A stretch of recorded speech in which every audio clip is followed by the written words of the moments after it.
Bon, vous vous sentez peut-être fatigué. Pourtant, c'est à peine la rentrée. Les vacances sont objectivement pas si loin. Et vous aviez le sentiment d'avoir un peu récupéré, de vous être bien reposé.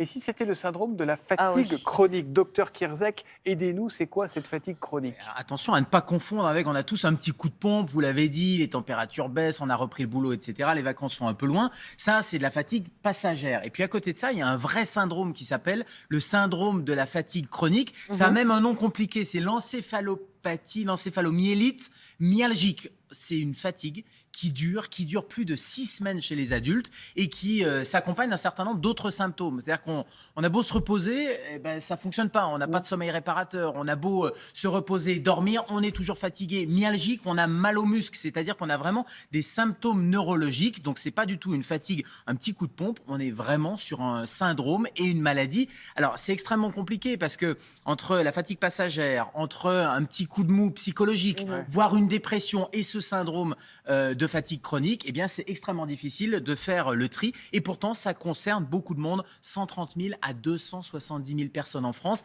C'est 17 millions dans le monde et c'est vraiment une fatigue handicapante. Il y a même des malaises après l'effort. On a un sommeil qui n'est pas réparateur. Et voyez le nombre de gens, 17 millions dans le monde. Et en France, c'est très probablement sous-estimé parce qu'on n'a pas de test qui permet de dire c'est ça ou c'est pas ça. Oui, c'est dur à diagnostiquer C'est quand même même. l'inverse, c'est-à-dire qu'on va faire les tests de toutes les maladies un peu du monde si et c'est puis on pas va ça, vous dire c'est pas ça, c'est pas ça, c'est Oui. pas ça. Bon, bah, à défaut, c'est un syndrome de fatigue chronique et le problème, c'est que les gens se sentent un peu incompris avec une espèce d'errance diagnostique. Avec, nous, on n'est pas toujours à l'écoute, Ah oui, nous, parce que professionnels de santé. les gens sont dans la plainte, j'imagine. Et si vous ne savez pas de quoi il s'agit, c'est compliqué. Je crois que ça concerne aussi beaucoup les femmes. Hein. Alors, ça concerne plus les femmes que les hommes, mais on n'a pas d'explication. En fait, Moi, on je n'a peux vous pas la de donner, cause. l'explication, la charge Et- mentale. Alors non, justement, parce que la Pourquoi charge mentale, c'est une fatigue mentale, c'est une fatigue psychologique. Là, on est sur un vrai syndrome Physiologique. neurologique et l'étude qui vient de C'est pas sortir psychosomatique, est la fatigue extrêmement chronique. intéressante parce que justement, on mettait ça sous le coup du psychosomatique Ouais. et là, il y aurait même une cause génétique. Et c'est l'étude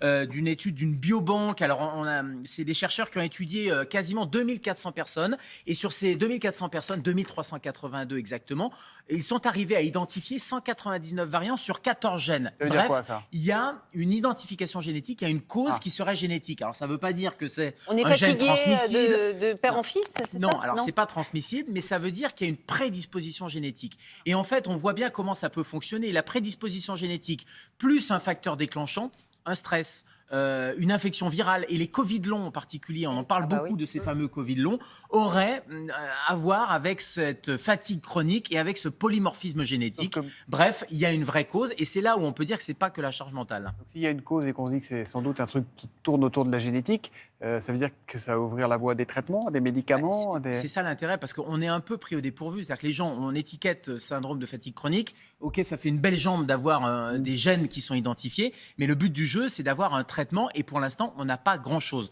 Donc ça ouvre Donc des soit voies de ça passe tout seul, compréhension soit ça passe pas et aujourd'hui. des voies thérapeutiques. Oui, alors généralement, le Covid long, on sait que 75%, par exemple, au bout d'un an, il n'y a plus de symptômes. Mais certaines long, hein, personnes vont souffrir malheureusement de ce syndrome longtemps.